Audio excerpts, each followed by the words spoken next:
Hello students, welcome to my channel study with Anukirti. मैं आप लोगों के लिए लेके आई हूँ टॉप 15 मोस्ट करंट अफेयर, जो कि 28 दिसंबर के टॉप 15 मोस्ट करंट अफेयर रहेंगे, जो कि आपके आने वाले एग्जाम्स में बहुत ही ज़्यादा हेल्पफुल होंगे। तो बढ़ते हैं हमारे पहले करंट अफेयर की ओर। जो आपका पहला करंट अफेयर है वो है ब्लासर्स क्विक रिलेइंग सिस्टम, जिसको हम कह रहे हैं PQRS। PQRS एक टेक्नोलॉजी है जो कि इंडियन रेलवे के द्वारा यूज़ किया गया है। ये एक semi mechanized track renewal technology है, जिसपे हम ट्रैक्स के रिन्यूअल पे हम काम करते हैं, जहाँ पर हम ओल्ड जो ट्रैक पैनल्स होते हैं उसको रिमूव करते हैं और उसकी जगह हम new pre fabricated rail panels को लगाते हैं। ये चीज़ आपको ध्यान रखना है। ट्रैक रिन्यूअल टेक्नोलॉजी है PQRS, जिसका नाम क्या है, प्लासर्स क्विक रिलेइंग सिस्टम। और इसका सबसे इम्पोर्टेंट काम है कि बहुत ही शॉर्ट ट्रैफिक ब्लॉक्स में ये आपका पूरा ट्रैक को रिन्यू कर देते हैं। और इसको डेवलप कौन किया है? इसको डेवलप किया गया है प्लासर्स एंड थेरर, जो कि एक ऑस्ट्रिया बेस्ड ग्लोबल लीडर है। इन्होंने इसको डेवलप किया है, जो कि रेलवे ट्रैक के मेंटेनेंस और कंस्ट्रक्शन मशीनरी पे काम करते हैं। आखिर में इस टेक्नोलॉजी को इंडियन रेलवेज ने क्यों इम्पोस्ट किया? सबसे पहला इसका कारण है ट्रैक रिन्यूअल प्रोसेस को बहुत ही स्पीडली किया जा सके, मिनिमाइज किया जा सके जो ट्रैफिक ब्लॉक्स होते हैं, प्लस जो ट्रैक की सेफ्टी है, उसकी रिलायबिलिटी है, उसके मेंटेनेंस की जो एफिशिएंसी है, उसको हम बढ़ा सके। साथ ही साथ जो मैनुअल लेबर है उसको भी हम रिड्यूस कर सके। अगर मैनुअल लेबर रिड्यूस होगा, आपका कहीं ना कहीं मेंटेनेंस कॉस्ट भी रिड्यूस होगा। यहाँ से आपको जो चीज़ ध्यान रखना है एग्जाम पॉइंट ऑफ व्यू से, PQRS का फुल फॉर्म जो कि है प्लासर्स क्विक रिलेइंग सिस्टम, और इसको किसने इम्प्लीमेंट किया? इंडियन रेलवे ने इम्प्लीमेंट किया। बढ़ते हैं नेक्स्ट करंट अफेयर की ओर, जो कि है आपका regional level pollution response exercise RPREX 2025। ये one of the most important current affairs में से एक है। इसको किसने किसके द्वारा ये एक्सरसाइज करवाया गया? इंडियन कोस्ट गार्ड के द्वारा RPREX 2025 को कंडक्ट करवाया गया। ये एक regional level pollution response exercise है, समुद्र तट पे, समुद्र में। और ये कहाँ पर किया गया है? मुंबई कोस्ट पे। इसको क्यों किया गया है? ताकि जो समुद्र में ऑयल का स्पिल होता है उससे बचा जा सके, उससे बचने के मेजर्स को डेवलप किया जा सके, है ना? और इस पे जो ऑर्गेनाइजेशन इन्वॉल्व्ड है वो आपके हैं Indian coast guard and ONGC। ये आपको ध्यान रखना है। यहाँ से आपको ध्यान रखना है कि RPREX का full form regional level pollution response exercise. इसको किस लिए किया गया है इस एक्सरसाइज को? ताकि समुद्र में जो ऑयल का स्पिल होता है उससे कैसे बचा जा सके, उसके मेजर्स को डेवलप करना, उस पे चर्चा करना इस एक्सरसाइज का काम है। प्लस यहाँ पर इस ऑर्गेनाइजेशन कौन कौन सी इन्वॉल्व्ड है? वो है आपकी Indian coast guard and ONGC। बढ़ते हैं नेक्स्ट करंट अफेयर की ओर। The blue line. Blue line हाल ही में चर्चा में रहा है न्यूज़ में। ब्लू लाइन बेसिकली एक बॉर्डर लाइन है, किन-किन के बीच में है? इज़राइल और लेबनान के बीच में। आप यहाँ पर मैप में देख पा रहे हैं कि लेबनान और इज़राइल के बीच में एक बॉर्डर लाइन है, जिसका नाम क्या है? Blue line. ब्लू लाइन कोई एक ऑफिशियल इंटरनेशनल बॉर्डर नहीं है, बट एक डिमार्केशन लाइन है जो कि सेपरेट करता है लेबनान और इज़राइल को। इसको सन 2000 में यूनाइटेड नेशन ने इसको सेटअप किया था इस लाइन को। हाल ही में ये क्यों न्यूज़ में रहा है? क्योंकि यूनिफिल, आप देख पा रहे हैं, यूनिफिल का फुल फॉर्म भी आपसे एग्जाम में पूछा जा सकता है। यूनिफिल का फुल फॉर्म होता है United nation interim force in Lebanon. Southern Lebanon में एक पीस कीपर इंज्योर्ड हो गए, उन पे गन फायर उन पे चला, और ये किसके थ्रू हुआ? Israel defence force. तो इसी वजह से ये जो न्यूज़ है ब्लू लाइन, ये आपका चर्चा में रहा है। यहाँ से आपको ध्यान रखना है, ब्लू लाइन बेसिकली किस-किस के बीच में बॉर्डर है आपका? इज़राइल और लेबनान के बीच में। और यूनिफिल का full form United nation interim force in Lebanon. अब बढ़ते हैं नेक्स्ट करंट अफेयर की ओर, जो कि आपका है एनोफेलिस स्टेफेंसी। एनोफेलिस स्टेफेंसी एक मॉस्किटो की प्रजाति है। इंडिया में ये टारगेट किया गया है कि 2030 तक मलेरिया को पूरी तरह से एलिमिनेट कर देंगे। बट जो इस टारगेट में जो चैलेंज आ रहा है वो आ रहा है आपका मॉस्किटो की नई प्रजाति। ये बहुत ही ज़्यादा रैपिड वे में स्प्रेड हो रहा है दिल्ली जैसे स्टेट में। और ये कहाँ पर अपने ब्रीड्स फॉर्म कर रहा है? Like overhead tanks, tyres and construction site में। तो मोस्ट चैलेंजिंग पार्ट जो है 2030 तक तो मलेरिया हमें इंडिया से पूरी तरह से खत्म करना है। बट इस पे जो मोस्ट चैलेंजिंग पार्ट है वो आपका है एनोफेलिस स्टेफेंसी। ये आपको नाम ध्यान रखना है, ये एक मॉस्किटो है और ये क्या ट्रांसमिट करता है? ये Plasmodium falciparum and T vivax, जो कि मलेरिया के कंट्रोलिंग में कॉम्प्लिकेशंस पैदा कर रहे हैं ना, ये चीज़ आपको ध्यान रखना है। Move on to next current affair. Somaliland. Somaliland अभी हाल ही में न्यूज़ में रहा है। सोमालीलैंड इसलिए न्यूज़ में रहा है क्योंकि एक सबसे मतलब वो बोल सकते हैं कि सेल्फ डिक्लेयर्ड इंडिपेंडेंट स्टेट है, जो कि हॉर्न ऑफ अफ्रीका में लोकेटेड है। ये आपको ध्यान रखना है।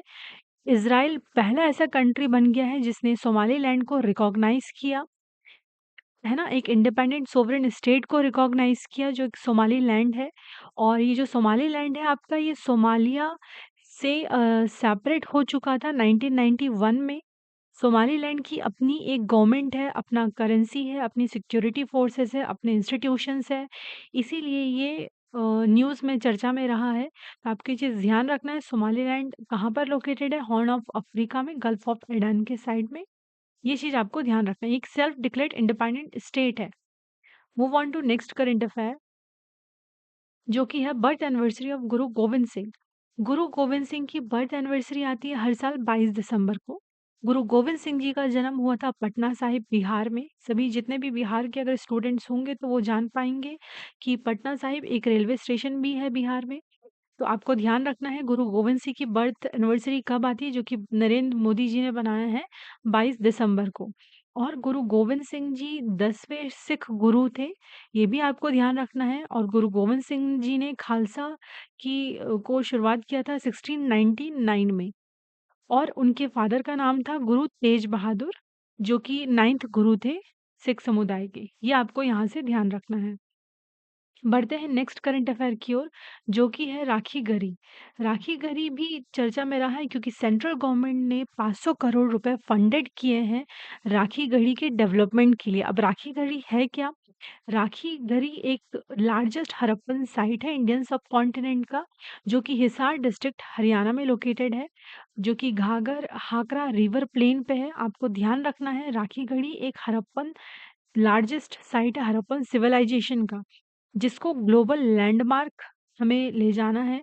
Of historic and cultural importance के लिए ग्लोबल इसको लैंडमार्क हमें टर्न करना है। ये चीज़ आपको ध्यान रखना है। राखी गढ़ी एक हड़प्पन सिविलाइजेशन का एंशिएंट साइट है। आप सभी मुझे कमेंट करके बताइए हरियाणा के चीफ मिनिस्टर का क्या नाम है? चलिए बढ़ते हैं नेक्स्ट करंट अफेयर की ओर, जो कि है आपका India unveils first organised crime network database to track organised criminal and terror link. 26 दिसंबर को अमित शाह जी, जो कि यूनियन मिनिस्टर हैं, जो कि मिनिस्ट्री ऑफ होम अफेयर भी है, ये भी आपको ध्यान रखना है, मिनिस्ट्री ऑफ कॉपरेशन भी है, उन्होंने फर्स्ट एवर इंडिया में लॉन्च किया organised crime network database. Organised crime network database एक हम बोल सकते हैं कि इसीलिए हमने इसको बनाया ताकि हम क्राइम को ऑर्गेनाइज कर सके, टेरर लिंक के नेटवर्क्स को हम कॉम्बाट कर सके, ट्रैक कर सके। और इस ये आपका कहाँ पर ये लॉन्च हुआ है? ये आपका 2 डेज़ एनुअल इवेंट जो कि दिल्ली में हो रहा था, वहाँ पर एंटी टेरर कॉन्फ्रेंस, वहाँ पर यूनियन मिनिस्टर अमित शाह जी ने इसको लॉन्च किया है। किसने इसको डेवलप किया है? नेशनल इन्वेस्टिगेशन एजेंसी, जो कि आपको ध्यान रखना है किसके साथ मिलके इसको लॉन्च किया है? State police force and national intelligence grid. ये आपको यहाँ से जो ध्यान रखने वाली चीज़ है कि एंटी टेरर कॉन्फ्रेंस 2025 कहाँ पर ऑर्गेनाइज हुआ? तो ये आपका न्यू दिल्ली में ऑर्गेनाइज हुआ है। और यहाँ पर क्या लॉन्च किया गया ये भी आपको ध्यान रखना है। National level organised crime network database, ये पूरा एक टेरर लिंक नेटवर्क का डेटाबेस है जिससे हम ट्रैक कर सकते हैं। ये आपको ध्यान रखना है। प्लस कौन इसको लॉन्च किया? Union minister Amit Shah. ये मिनिस्ट्री ऑफ होम अफेयर और मिनिस्ट्री ऑफ कॉपरेशन भी है, ये भी आपको यहाँ से ध्यान रखना है। Move on to next current affair, जो कि है आपका सेबी से। SEBI that is security exchange board of India. SEBI एक स्टैट्यूटरी बॉडी है जो कि 1992 में फॉर्म हुआ था। और ये नॉन स्टैट्यूटरी बॉडी था आपका 12 अप्रैल 1988 में। आपको ध्यान रखना है, स्टैट्यूटरी बॉडी एक हम बोल सकते हैं कि जिस पे लॉज़ होते हैं, जो पार्लियामेंट द्वारा पास किया जाता है, तो इसे गवर्नमेंट ऑफ इंडिया ने कब एस्टेब्लिश किया? 1992 में। सेबी से और आपको क्या ध्यान रखना है, क्योंकि ये न्यूज़ में है, यहाँ से आपको पूछा जा सकता है कि सेबी के चेयरमैन कौन है? श्री तुहिन कांता पांडे। यहाँ से ये चीज़ आपको ध्यान रखना है। सेबी का हेडक्वार्टर कहाँ पर है? तो सेबी का हेडक्वार्टर आपका मुंबई, महाराष्ट्र में है। सेबी का फुल फॉर्म आपको पता होना चाहिए, security exchange board of India. क्यों चर्चा में रहा है? हाल ही में सेबी ने बहुत ही जो डुप्लीकेट सिक्योरिटी, मतलब अगर मान लीजिए आपका जो वहाँ से कुछ दस्तावेज़ है और वो खो गए हैं, आप ईज़िली सेबी से आप रिकवर कर सकते हैं, बहुत ही सिम्प्लिफाइड प्रोसीजर में रिकवर कर सकते हैं। तो यही सेबी ने यहाँ पर काम किया है। आपके जितने भी आपके डुप्लीकेट जो भी डॉक्यूमेंट्स हैं, अगर वो खो जाते हैं, आप बहुत ही ईज़ी प्रोसीजर में उस दस्तावेज़ की प्रति आप प्राप्त कर सकते हैं। और जो इसके थ्रेशोल्ड जो इन्वेस्टर्स जो सिक्योरिटी डिपॉज़िट राशि है, वो भी 5 लाख से 10 लाख रुपए बढ़ा दी गई है। ये चीज़ आपको ध्यान रखना है। तो यहाँ से जो ध्यान रखने वाली चीज़ है, सेबी के चेयरमैन जो हैं श्री तुहिन कांता पांडे, सेबी का हेडक्वार्टर मुंबई, महाराष्ट्र। सेबी में जो थ्रेशोल्ड सिक्योरिटी डिपॉज़िट है, वो कितना आपका बढ़ा दिया गया है? 5 लाख से 10 लाख कर दिया गया है। क्या काम हुआ है यहाँ पर? जितने भी डुप्लीकेट सिक्योरिटीज़ के प्रति आप ईज़िली वहाँ से रिकवर कर सकते हो, ईज़िली वहाँ से प्राप्त कर सकते हो, बहुत ही सरल प्रोसीजर में।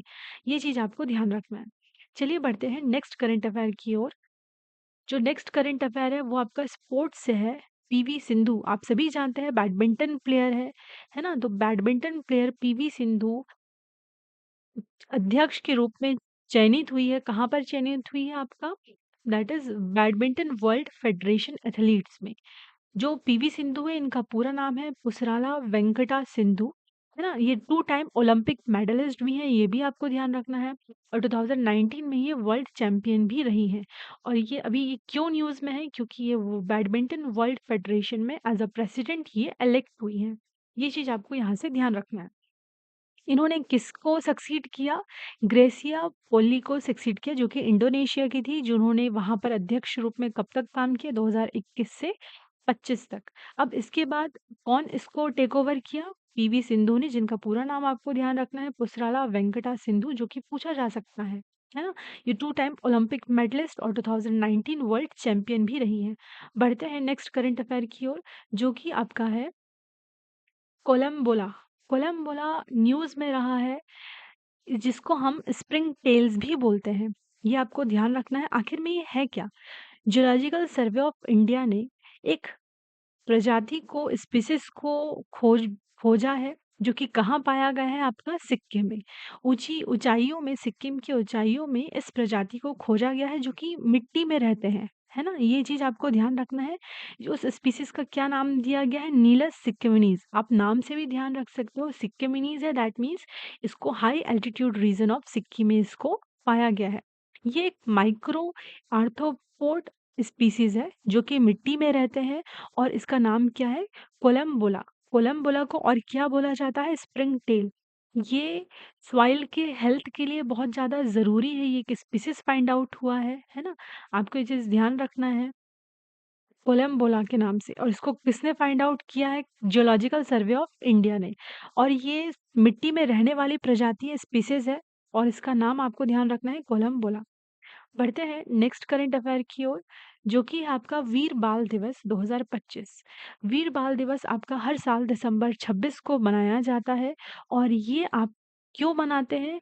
ये श्री गुरु गोबिंद सिंह जी के साहिबजादा, जो उनके 4 बेटे थे, उनके मतलब मार्टियरडम ऑफ द साहिबजादा के रूप में इनको मनाया जाता है, वीर बाल दिवस के रूप में मनाया जाता है। और ये जिसका 4वां संस्करण था 2025 में, 4th टाइम वीर बाल दिवस बनाया गया है। बढ़ते हैं नेक्स्ट करंट अफेयर की ओर। यहाँ से आपको जो चीज़ ध्यान रखना है कि वीर बाल दिवस कब मनाया जाता है, तो ये आपका 26 दिसंबर को बनाया जाता है। और ये श्री गुरु गोविंद जी के साहिबजादे के जो बलिदान था, उसको देख के वीर बाल दिवस बनाया जाता है। बढ़ते हैं नेक्स्ट करंट अफेयर की ओर, जो कि है उड़ीसा से।